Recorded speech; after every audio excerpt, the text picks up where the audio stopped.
Olá, estamos aqui no estúdio da TV Câmara e da Rádio Câmara na Rio+20 para mais um programa Palavra Aberta. E o nosso convidado de hoje é o deputado que está aqui conosco, Felipe Pereira, do PSC do Rio de Janeiro. Tudo Então, bom, Felipe, como você está se sentindo, sendo um filho dessa cidade, vendo ela tomada pela questão ambiental, pela discussão do meio ambiente dessa Rio+20?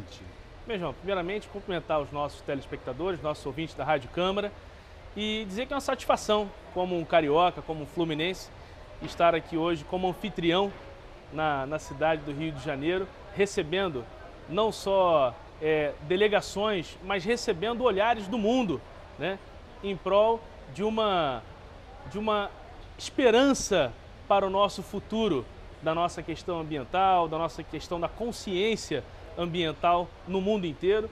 Então acho que é uma oportunidade que nós cariocas, nós fluminenses temos de externar verdadeiramente aquilo que nós temos de primordial, que é a nossa capacidade de receber bem e principalmente receber bem de uma forma limpa, né? Que eu acho que esse deve ser o nosso foco. Principalmente de uma forma limpa e que não faça tanto calor, né?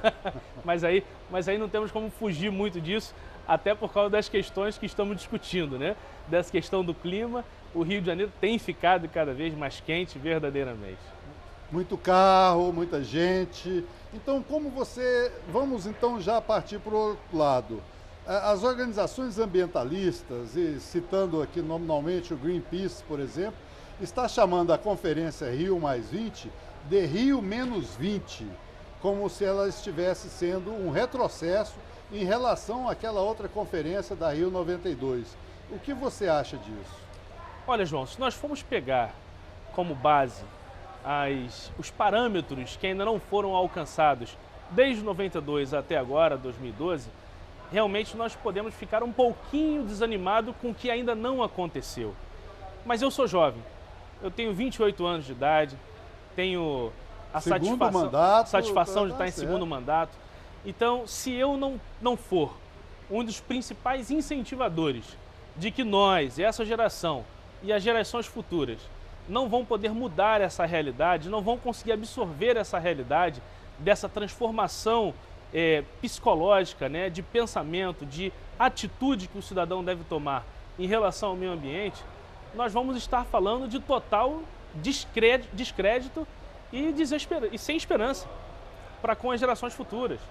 Nós não podemos aceitar de que as nossas gerações não tenham em nós, que estamos vivendo os dias de hoje, uma esperança de mudança, de que daqui a pouco nós não tenhamos tantos carros na rua, ou se tivermos carros com energia, com combustível menos agressivo ao meio ambiente, se puder ser... Eles estão aí, aqui na feira mesmo estão vários veículos movidos a energia elétrica. É verdade. Mas nós ainda não temos condições econômicas para ter esses carros na rua. Essa semana, inclusive, eu estava conversando com várias pessoas na rua, essa semana que antecede a Rio+20, e as pessoas perguntavam, por exemplo, aqui no Rio, foi agora inaugurado há pouco tempo o BRT da Transoeste, que é um meio de transporte de massa, um transporte que vai melhorar muito a vida dos cidadãos que transitam na zona oeste do Rio de Janeiro. Só para você ter uma ideia, as pessoas estão falando por que não colocou um trem elétrico, ou um bonde, um veículo elétrico para fazer esse transporte. O grande problema é que nós temos as condições de colocar o veículo elétrico, por mais que ele seja caro.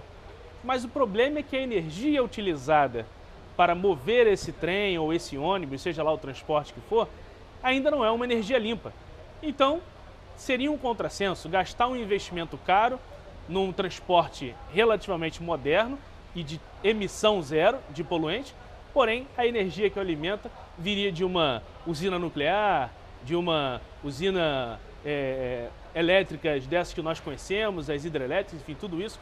Então não seria uma forma muito correta de se aplicar a energia elétrica no transporte público, por exemplo. Esse documento que está em discussão, inclusive coordenado pelo Brasil nas últimas horas e dias, ele realmente apara as arestas para poder ser aprovado. É mais ou menos o que nós estamos acostumados a fazer lá no Congresso, desde a Constituinte, a lei possível. Então, você acha que uma conclusão desse tipo, meio tímida, ela vai para frente se não houver a pressão popular e especialmente da juventude? Olha, eu acredito, João, que a pressão popular é necessária em todo o processo de democracia. Essa que é a verdade. Esse processo desse documento que está sendo forjado, né, a várias mãos, a várias nações que estão aqui forjando esse documento, é um processo que tem sido demorado, porque são muitos os impasses que nós encontramos. Por exemplo, quando nós falamos aqui de Europa e Estados Unidos, nós estamos falando de dois países, duas nações, né, que vivem uma crise econômica. E quando nós falamos em diminuir produção para chegar a obter menores emissões de gases, nós estamos falando aqui, João, de diminuição de produção, diminuição de emprego, diminuição de renda, ou no mínimo um investimento de gasto, de receita, né, de recurso que eles não têm. Então tudo isso poderia agravar uma crise. Então, se não tiver uma pressão externa, ou seja, uma pressão popular em cima dos nossos governos, seja do brasileiro, do americano, do europeu, seja onde for, nós não vamos conseguir chegar a um consenso e a um resultado que seja agradável e imediato. Nós teremos resultados mediáticos, né, e futuros, mas eu não acredito em nada tão imediato. Mas você acha que a sua geração está preocupada com isso? Ela está engajada em pressionar os legisladores, os governantes a adotarem atitudes, digamos, ecologicamente corretas? Eu acredito que sim, porém, ainda falta muito de conscientização para que a juventude como um todo possa estar enganjada. Diga-se de passagem, os movimentos que nós temos como Greenpeace e outros mais, que são a favor dessa causa ecológica, ambiental, eles estão com números reduzidos ainda de adeptos. Se nós conseguirmos conscientizar a população, por exemplo, brasileira, da necessidade de nós desmatarmos menos, de nós investirmos mais numa energia sustentável, numa energia limpa, numa eficiência energética melhor, por exemplo, lâmpada de LED, o nosso Maracanã está sendo feito um projeto de reforma agora, nosso sessentão, né? E toda a iluminação do Maracanã terá placa de energia de captação solar, terá iluminação de LED que tem uma eficiência energética maior. Ou seja, são medidas que estão sendo tomadas pelos nossos governos, pelos nossos governantes municipais, estaduais, para que a população do Rio possa estar acompanhando esse raciocínio, essa ideia de uma consciência mais limpa no que se diz ambiental, né? Então acredito que chegaremos a esse ponto. Muito bem, Felipe Pereira, nosso deputado do PSC aqui do Rio de Janeiro. Nós estamos transmitindo diretamente do evento da Rio Mais 20, com o estúdio da TV Câmara e da Rádio Câmara. Antes de agradecer a sua participação, eu gostaria de, resumido em uma, duas palavras, se você é contra ou é a favor, a questão do estímulo que o governo deu a veículos, ao invés de outros setores. Por mais que esse estímulo tenha gerado mais renda e mantido empregos no nosso Brasil, eu acredito não ser a forma mais certa de nós termos aí um meio ambiente mais saudável. Quanto mais carro na rua, mais poluição nós temos ainda. E o recado para a juventude? Fazer o quê? Juventude, conscientize das melhorias que nós precisamos ter no nosso Brasil, para que o Brasil seja exemplo para o mundo de que nós queremos um meio ambiente melhor e um ar mais puro para se respirar. É isso aí.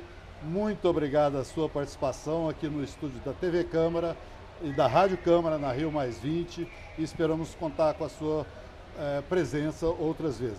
Muito obrigado, João. Obrigado a todos vocês da TV Câmara. Obrigado a você que está em casa e até a próxima edição do Palavra Aberta.